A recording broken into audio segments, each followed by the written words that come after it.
getting yourself qualified for the loan. When you approach lenders, it's always a good idea to consult your realtor you're working with and provide them with a solid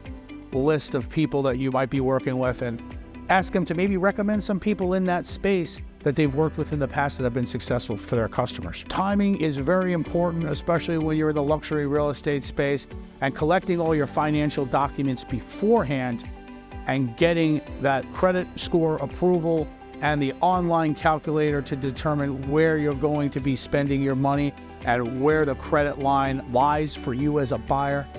is important in the whole pre-approval process and is essential in the next step of the home search.